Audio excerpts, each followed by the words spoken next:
Hey awesome people, I'm Farah Brown and welcome back to my channel. I hope you guys are good and I hope you guys are doing amazing.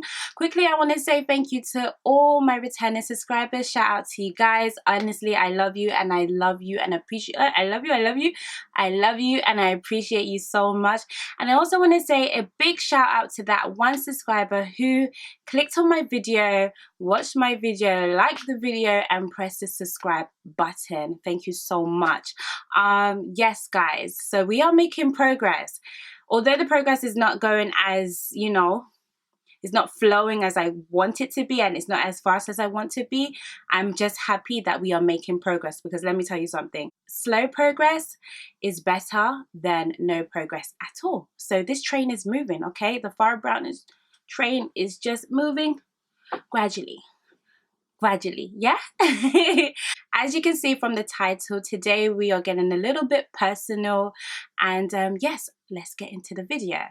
So today guys, we are discussing, are you prepared to do the work? And let me tell you why I came up with this segment, why I came up with this title. And yes, I did say segment. It is going to be a segment because let me tell you something here. Your girl has been going through one or two things, and you know what? Nothing beats sharing your journey and sharing your journey whilst you're going through it. I know a lot of the times we like to share our stories once we've come out the other side, but I'm believing and I'm trusting God and I'm having faith in God that I will go through the journey with you guys and I will get onto the other side, which is the better side, the side where we're like, guys, come on, we got to testify because God is good and this is what God has done. So yes, just a background story, because y'all know I like to give background stories. So just a background story. What day was this? Will I say this was a Monday or a Tuesday or Wednesday? One of those days. Probably, no, a Tuesday. I remember it was a Tuesday. And my mother, we were speaking, and we usually have like our early chingwag every morning. And my mother was like, Farah, you are so angry. I don't know what it is, but you are so angry. You are so bitter. You feel like, I don't know how to describe it, but what you've got going on is not you. You understand? And rightly so. As you guys see me like smiling and everything like that, and you may see me out on the road and I'm okay, but my mother lives with me. So my mother, she's absolutely right in saying what she had said to me. We live together, do you understand? So she knows how I am throughout the whole week, throughout the year, throughout the month. You get me. She knows me. She knows her daughter. So immediately when she said, oh, you know, you're so angry, you seem bitter, you seem like you're hurting, you seem like you're not forgiving, you have this spirit of like, you're just carrying so much weight on you, and you can physically see it. And immediately I was just like, no.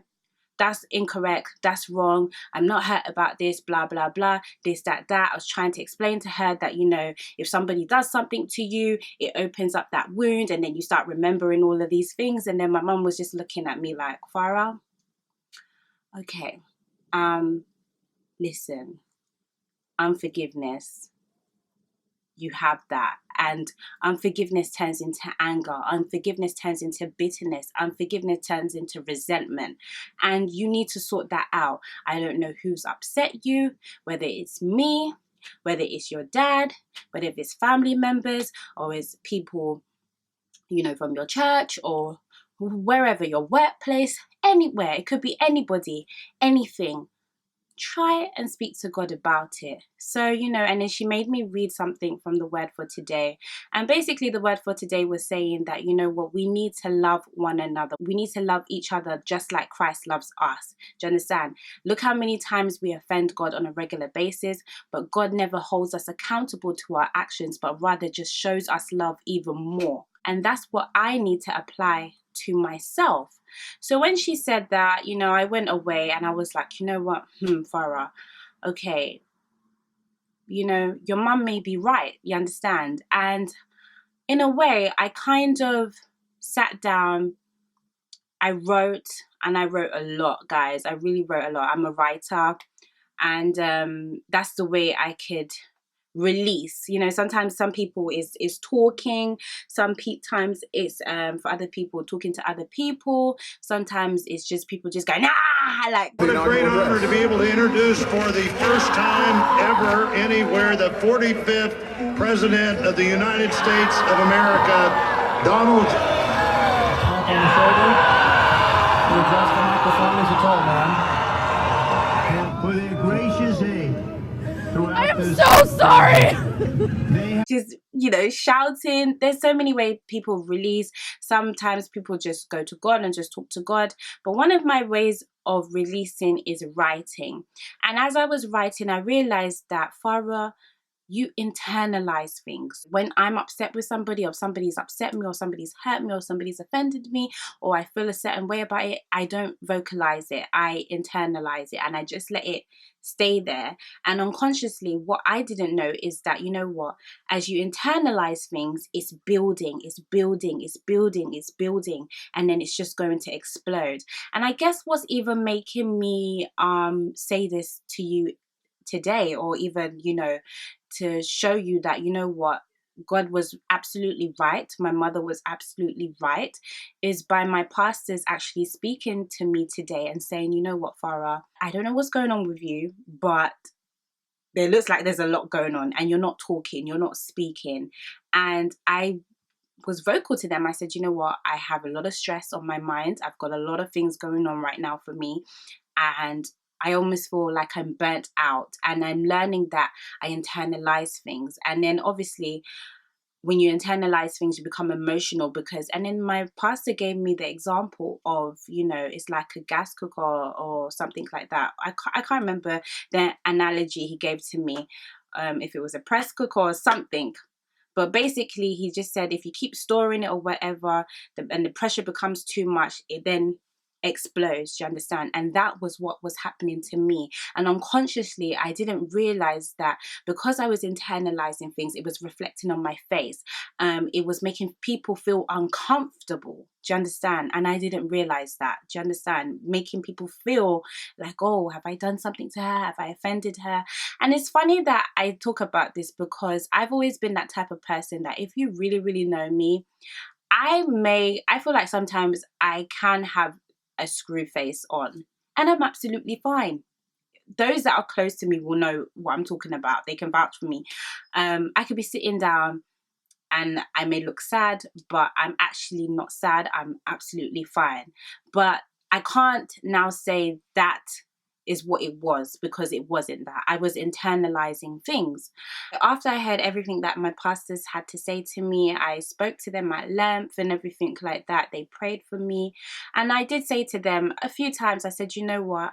I know that this is an issue with me and I'm working on it. I'm prepared to do the work. And it's just, you know, them speaking to me is confirmation of what my mum has said to me. It's confirmation of what I believe God is trying to tell me and say, you know what, Farah, okay, listen, I know you feel some ways about certain things, but you're not innocent in this whole situation. Do you understand? There is a part that you need to play. You need to handle your emotions, which was what my pastor said. You need to learn not to internalize things. And I just said, you know what, today I'm going to share this video with you because I believe that, you know what, maybe some of you out there are probably going through the same thing, and I want to help you. I want you to also help me. I want us to be on this journey together of change. So going back to my notes, I wrote down, okay, why is it that, okay, we internalize things and everything like that, but why is it that we're not prepared to do the work? Why is it that we're not willing to change? And a few things came to mind that, you know, when I thought about those things was, number one, one of the reasons why we are not prepared to change is because we've tried, but nothing has worked at all. Nothing's worked in the past. So, you know, for me, when I'm going through situations and I've tried to be vocal about it, it almost feels like the situation has gone worse than better. Do you understand? I've not seen the results. I've not seen the positive results. I've not seen the promises or the changes that people said that they're going to do. Do you understand? And also, you know, not just even just saying it about other people, also myself reflecting on it now, I've also not done the work as well. Maybe I've done it halfway or just a quarter, or, you know, I've just not done it. And maybe that's the reason why, you know, it's hard for me to do the work, because I've not seen changes, I've not seen positive changes in the past. Number two, we overthink, we make our own assumptions, you understand? For example, and this is hilarious, okay, so my pastor said that he wanted to speak to me, and to be honest, I did have work, and I could have come the day that he wanted me to come, but I just had the assumption that, oh, he want to talk to me about this, he want to talk to me about that, and I just don't want to talk. I don't want to talk to you. I don't want to talk about it, you know? And it's funny because I didn't realize what he was talking to me about today was what he wanted to say to me earlier in the week. But because I made my own assumption, and because I played this little image in my head, and shout out to all those people where there's those ladies as well, where we think our own scenario, we make up the own scenario, and we're just like, yep, that's gonna happen. And you know what? I'm gonna be 2 steps ahead of you. I ain't going. I ain't coming. I got bronchitis. Ain't nobody got time for that.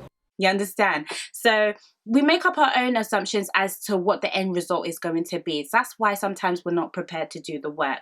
Number three, we're scared. We're scared of what the outcome would be. We're scared of what people are going to say. We're scared of people's reactions. We're scared of what even might come out of ourselves. You know, hello. Have any of you felt like that? You know, you're burning so much inside, you're hurting so much inside, but you're so scared to say how you actually feel. And, you know, going back to number one, where we don't see any change because, you know, of what's happened in the past. Sometimes because we're so scared of what we actually want to say, we've sugarcoated it. Do you understand? But rather, if you had said everything, you laid everything on the table, you know, maybe you would have got the result that you needed to get. Maybe you would have got that positive result.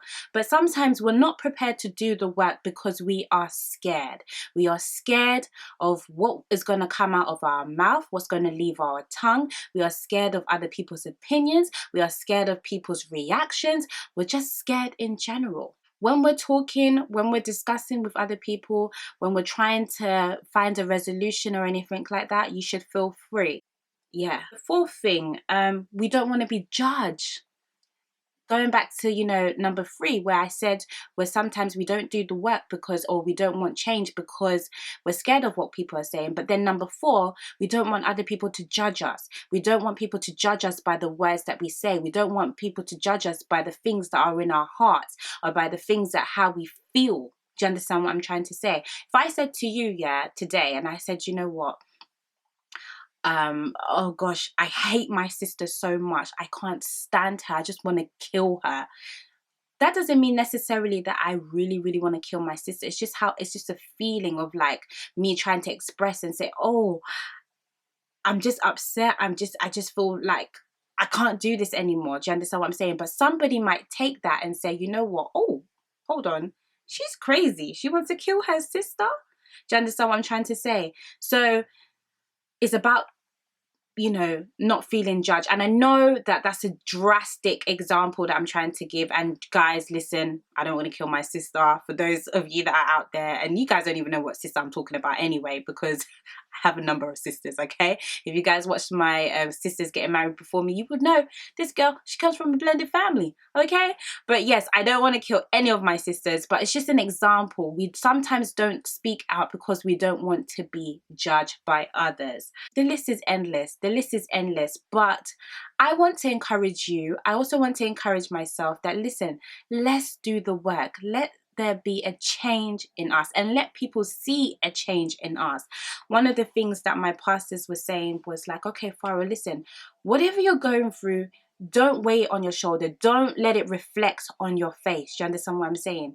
My pastor said to me, she even said, she gave me an example. She said, listen, sometimes I have a headache, but I smile, you know?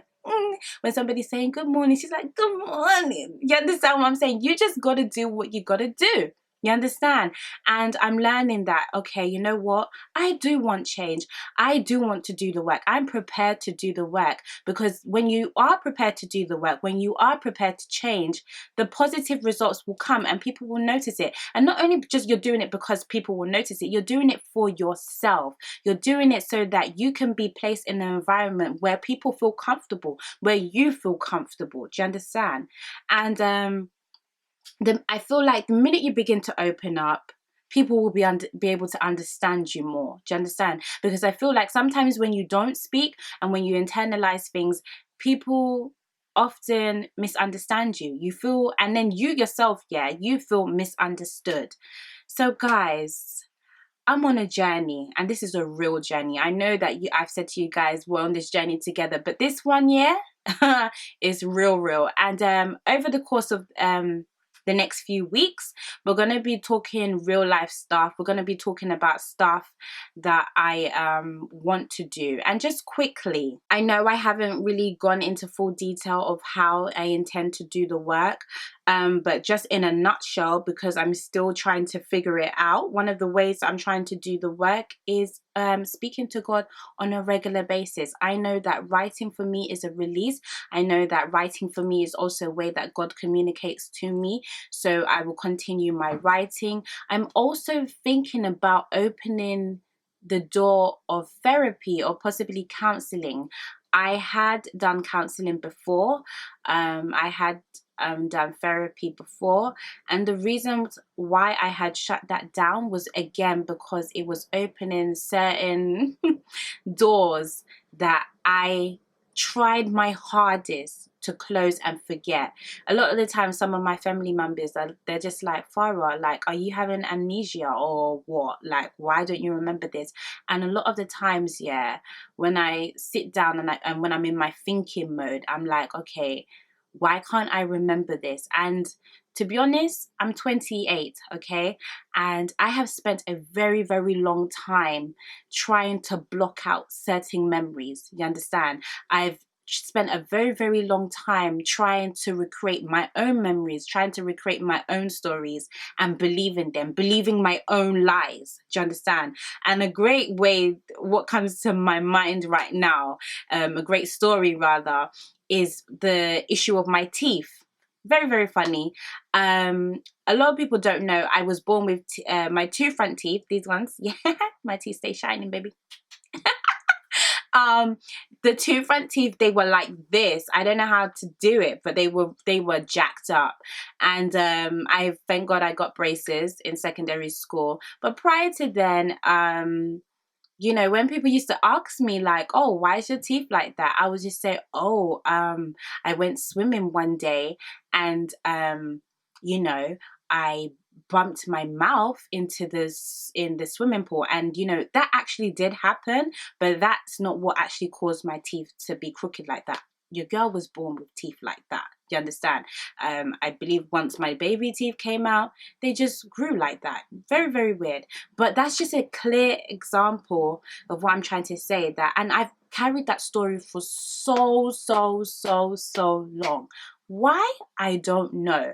But it's just an example to tell you that sometimes when you don't want to remember things, you create your own stories. And I believe for me, I've not only created my own stories because of bad experiences that I've gone through or whatever to make me feel okay, I've also blocked them out and I can't remember. So when I was going through therapy, when I was doing counseling, it was opening those doors. A lot of memories that I couldn't remember, I remembered them by the questions that my counselor or my therapist was asking me.